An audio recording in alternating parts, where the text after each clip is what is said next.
아유, 해피 뉴 이어. 해피 뉴 이어. 아, 새해 복 많이 받으세요. 새해 복 많이 받으십시오. 축하드려요. 어떤 게? 형수님 임신하셨다고. 아, 형수님이 둘째를 가졌습니다. 애국자셔.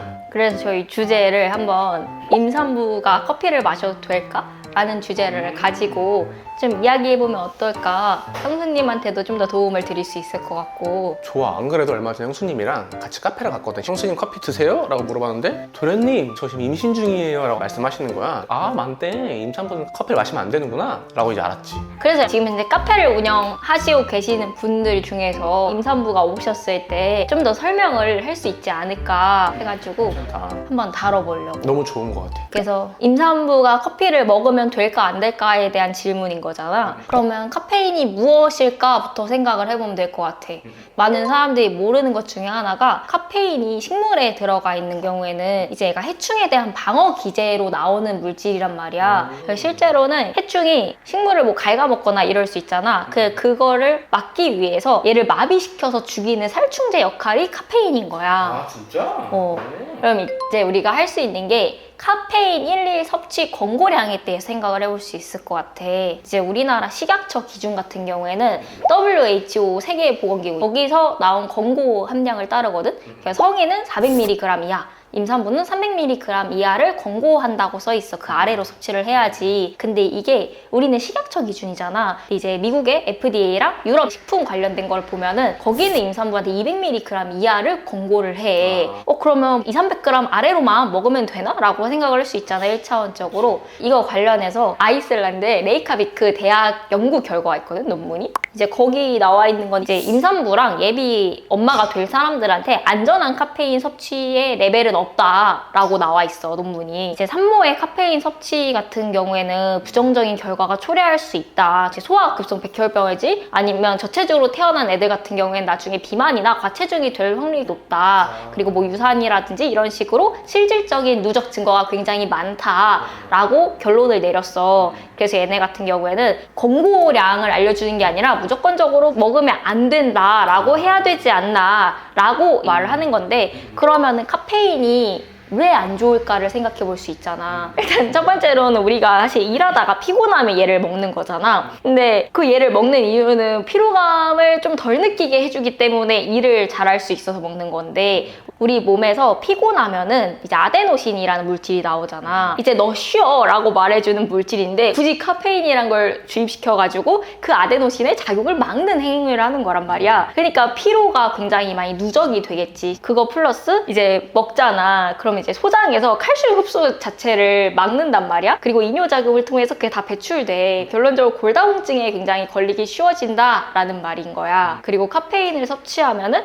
이제 뭐 혈관이라든가 이런 게 되게 수축이 된다고 해. 그럼 여기서 알 수 있는 거는 우리는 태아한테 원활한 영양을 공급해주기 위해서 탯줄로 연결이 돼 있잖아. 그럼 이제 혈관이라든가 좁아지면은 그게 원활하게 공급이 안 될 수도 있다라는 거지. 그리고 가장 중요한 거는 왜 임산부는 커피를 먹지 말라고 하냐면, 카페인을 내가 간에서 해독을 해줄 수 있다 해서 이 아이도 그렇게 하는 게 아니라 해독하는 작용이 아예 없어. 우리 부모님도 그러는데 저녁엔 커피 안 먹거든? 그치. 우리 부모님. 그게 혈중에 카페인 농도가 그걸 분해하는 이게 요소가 떨어지는 거야. 그게 반감기라고, 이제 처음에 있었던 그 물질이 반이 됐을 때를 반감기라고 하는데, 성인은 한 5시간 정도면 반감기가 되거든? 한 10시간 정도면 다 없어진다는 얘기야. 근데 이제 임산부 같은 경우는 그런 게 2~3배 정도 더 걸린다고 말해.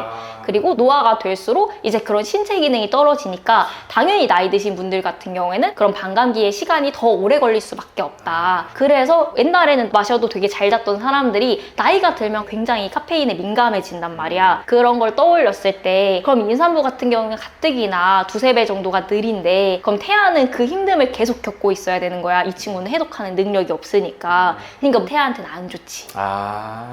커피 말고도 카페인이라는 게 초콜릿도 있고, 아이스크림 중에서 녹차 아이스크림 먹으면 그것도 카페인이 있을 거고, 콜라도 카페인이 있고, 우리 생활에서 먹는 것 중에 카페인이 많이 있단 말이야. 그러니까 단순하게 내가 200ml, 300mg 이하로 섭취하면 되니까 하루에 아메리카노 한 잔은 괜찮다라고 하는 것 자체가 위험한 거지.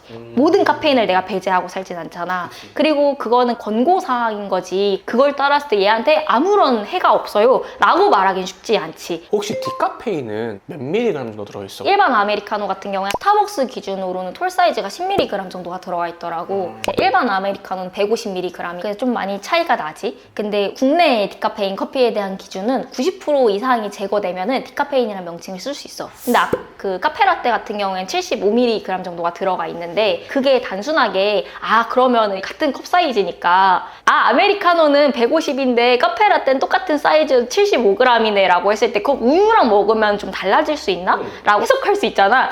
근데 그건 아니야. 왜냐면 스타벅스는 이제 쇼톨 그란데 벤티 기준으로 아메리카노 샷이 하나, 둘, 셋, 네 개가 들어가. 근데 카페라떼는 저번에 이제 댓글에 어떤 분이 써주셨는데 뭐 라떼 맛이 연하다. 왜냐면 스타벅스 카페라떼는 쇼톨 그란데 벤티로 하나하나 둘둘이 들어가. 샷이. 그러니까 샷이 아까 톨 사이즈 기준으로 라떼는 하나만 들어간 거고 아메리카노는 2개가 들어간 거니까 그냥 2배인 거야. 여기서도 막 샷 추가를 해서 먹거나 그럴 경우에는 그만큼 추가가 되는 거니까 조금 생각을 해서 마셨으면 좋겠다. 근데 홍차에도 카페인이 많이 들어있다는데 왜 차를 마셨을 때랑 커피를 마셨을 때랑 느낌이 달라? 기분 탓이야? 홍차 같은 경우에는 이제 스타벅스가 40g 정도가 들어가 있대. 그러면은 커피가 아까 150이었잖아. 근데 얘는 톨 사이즈 한 잔에 40mg이니까 그거 한 3, 4잔 먹으면은 똑같지 않나요? 카페인 함량으로는? 이렇게 생각할 수 있잖아. 근데 이제 차 같은 경우에는 성분 안에 테아닌이라는 아미노산이 있어. 그게 약간 몸을 진정시켜주는 효과인 거야. 그러니까 홍차를 먹었을 때 조금 더 불안감이나 두근거림의 증상이 좀 덜 할 수 있다라는 걸 할 수 있지. 그럼 이제 또 스타벅스랑 비교해서 메아커피가 인기가 굉장히 많잖아. 아메리카노, 메아커피 그 20온스거든. 걔네는 기본 사이즈가. 아메리카노가 200mg 정도가 들어가 있더라고. 근데 보면은 20온스라고 해서 물과 얼음이 많아지는 거지. 실질적인 샷의 양은 똑같이 투샷이 들어가. 스타벅스도 메아커피도. 근데 메아커피는 200mg이 들어가 있잖아. 이걸 봤을 때 투샷을 똑같이 추출을 했다 하더라도 어떠한 원두인지 로스팅을 어떻게 했는지 그거에 따라서 카페인 함량이 충분히 달라지는구나 라는 걸 한번 또 느낄 수 있겠지. 그래서 사실 사람들이 커피 한 잔을 먹었는데도 불구하고 뭐 어떤 커피 먹었을 때는 괜찮고 어떤 커피 먹었을 때는 너무 카페인이 많이 섭취된 걸 느껴진다 라고 하시는 분들이 있거든. 그러면 아까 카페인이 왜 나오는가를 생각해보면 해충에 대한 방어기제라고 했잖아. 그럼 얘가 해충에 대한 피해를 많이 보는 곳에서 자랐는가 아닌가에 따라서도 카페인 함량이 달라졌겠지. 우리가 CF 보면은 뭐 아라비카 100%예요 라는 말 많이 한댔잖아. 걔 같은 경우에는 이제 해발 고도가 높은 데서 자란 친구들 우리가 아라비카라고 부르는데 밑에 자란 친구는 로부스타라고 해. 그럼 얘네 둘을 비교했을 때 상대적으로 2배 정도의 카페인의 함량이 차이가 나. 이런 걸 봤을 때 어디서 자라고 내가 어떤 원두를 품종을 선택했는가 그리고 가공 방식과 어떻게 로스팅하고 어떻게 추출을 했는가 이게 다 변수로 나오니까 단순하게 카페인이 많다 적다를 판단하기는 어렵다 개인이. 그래서 고지되어 있는 거를 확인하신 다음에 섭취를 해야지 그나마 안전하다. 웬만하면 안 먹는 게 좋겠다. 그나마 먹을 거면 디카페인을 먹고. 거의 뭐 의학 채널인 줄? 아니야. 아미노산 나오고. 근데 커피는 사실 몸에 좋은 게 별로 없는 것 같아. 뭐 역류성 식도염도 가능성이 되게 커지고. 맞아. 나 소화 안 될 때 커피 마신 적 있거든? 토하더라. 그런 게 있대. 얘가 혈관을 수축한다 했잖아. 근데 커피를 먹다가 안 먹으면은 두통이 날 때가 있거든? 그 이유가 이제 우리가 커피를 많이 마시면은 이 혈관이 수축된 게 디폴트 값인 거야, 우리 몸은. 근데 카페인을 섭취를 안 한다 라고 했을 때는 갑자기 혈류 공급이 높아질 거 아니야. 그래서 우리가 두통이 생기는 거지. 우와, 진짜 의학 채널이다. 아니야. 우와. 그러니까 내가 이걸 파는 거에 대해서 소비자가 직접적으로 섭취하는 거잖아. 그러니까 이걸 먹고 좋고 나쁨에 대해서는 좀 알아야지. 임산부 분이 오셨는데 이 사람이 나한테 물어볼 거 아니야. 이거 먹어도 되나요? 너무 먹고 싶어서 왔는데 그러면 이거 없이 뭐 인생에 한 번쯤은 먹어도 되지 않을까요? 라고 말하는 것보다는 제가 생각했을 때 이런 부작용이 있다. 아니야. 우리 채널을 보여주면 돼. 탑세형 보세요. 네, 그래서 이제 임산부분은 되도록 커피를 먹지 않는 게 굳이 먹고 싶다면 디카페인이 있으니까 그래서 나중에 우리 디카페인 좀 공정 이런 거에 대해서도 한번 다뤄보면 좋지 않을까. 근데 그건 다음 편에 얘기하자. 새해 복 많이 받으세요. 오늘 영상이 도움이 되셨다면 구독과 좋아요, 그거 아니죠. 알림 설정까지. 그거일 거야.